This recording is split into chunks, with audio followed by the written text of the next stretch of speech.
Thought for the day. Your unique gifts hold the key to finding your true purpose. Welcome to 7 Minutes for Yourself.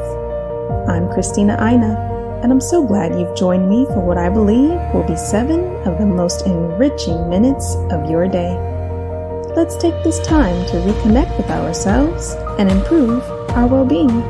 In today's episode of 7 Minutes for Yourself, we are discussing invaluable tips on discovering a career that brings you genuine happiness and fulfillment. Have a listen.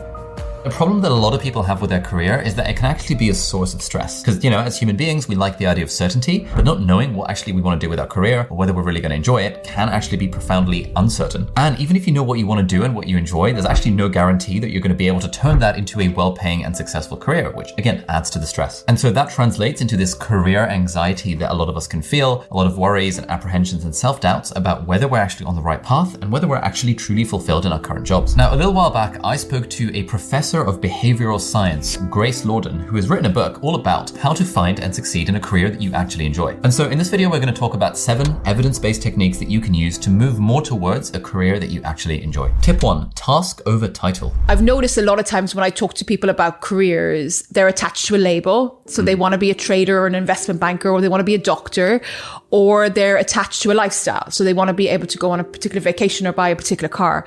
And the kind of Think Big journey is really thinking about, if I were to be a doctor, if I were to be a trader, what would be the tasks that I would be doing on a day-to-day basis? And would I ultimately end up enjoying those tasks? So the activities that I'm going to spend the time in. Now, there's so many studies from the field of psychology that show that a lot of your success in a career actually comes down to your happiness in that particular job. And what Professor Lorden is saying is that if you focus too much on the title of the job, you can actually forget about what the day-to-day of the thing actually involves. Now, this might sound super boring and obvious, but actually I've seen so many people, and I used to fall into this trap myself as well, of thinking that the career title of it would be cool to be a neurosurgeon, it would be cool to be a plastic surgeon. But it was only after I started doing some research into this career stuff that I realized, hang on, instead of worrying about the title, I should actually be thinking about what will my day-to-day job involve as a neurosurgeon? Is it actually as glamorous as the thing potentially sounds? And this relates to an idea from Tim Urban called pixel theory, which is the idea that life is a picture, but we live in an individual pixel of that picture. So basically what that means is that we might think of our life as being this broad brushstroke, beautiful painting of what's our job title? What are we doing for fun? What are our kids? This big kind of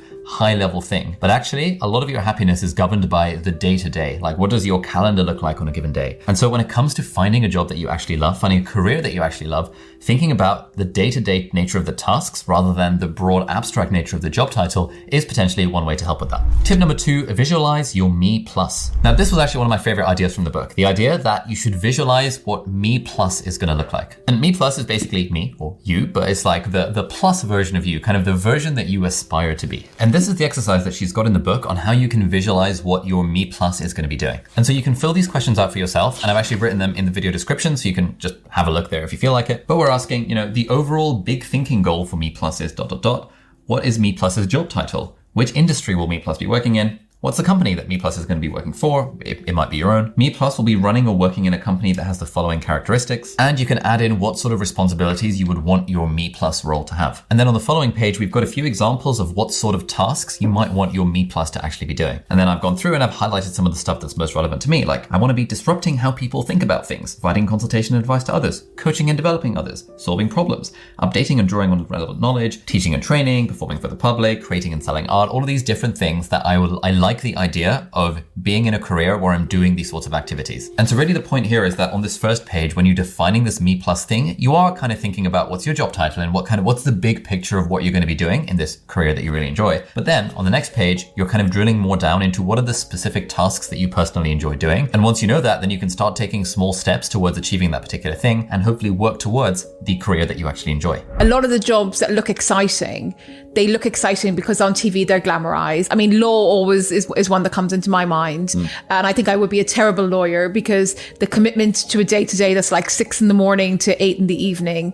is absolutely something that you still need today, sadly. But people don't know about that before they go in. And I think when it comes to your Think Big journey, It's about what would the tasks that I would be doing in 10 years' time? How would I spend my Monday morning? How would I spend my Tuesday morning? Tip number 3, audit your time. Now, again, this is a pretty simple strategy that you can use to move more towards a career that you actually enjoy, and it involves auditing your time. During the week, writing down what you're actually doing, which you probably do already, but writing down whether or not you actually enjoy doing them. Did you feel firstly a sense of purpose, that it was kind of leading you to a better place in 5 years' time, or did you feel fun in the moment? Okay, so how does this actually work in practice? Okay, so what I'm going to do is I'm going to screenshot my calendar, and then I can use the screenshot to audit how I feel about how I'm spending my time. And so if something on my calendar is really taking me towards me plus, I can do a double plus on there.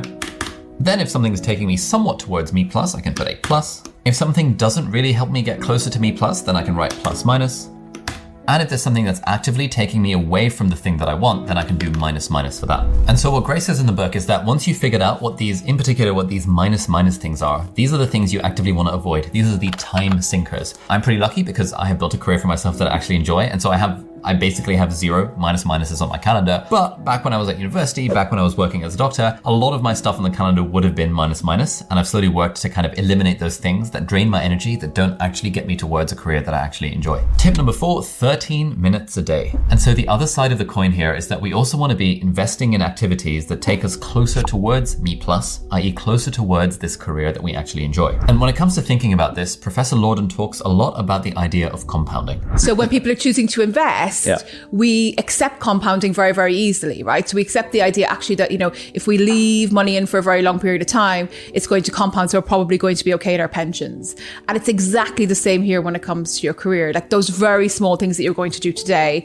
And I ask for a commitment of 90 minutes a week, which for most people, regardless of how pressurized you feel, is very, very possible. And when you do the maths, this is actually very doable. 90 minutes a week is just 13 minutes a day. We can all invest 13 minutes a day in trying to invest in skills or abilities that are going to help us develop a career that we actually enjoy. And so, for example, if for you, part of building towards this career you enjoy is, for example, learning how to code, you can probably find 13 minutes a day to learn how to code. That concludes today's episode of 7 Minutes for Yourself. Please take a moment to rate and review the show on Apple Podcasts. Today and every day with your kiddo is a gift. Enjoy it. Thanks for tuning in.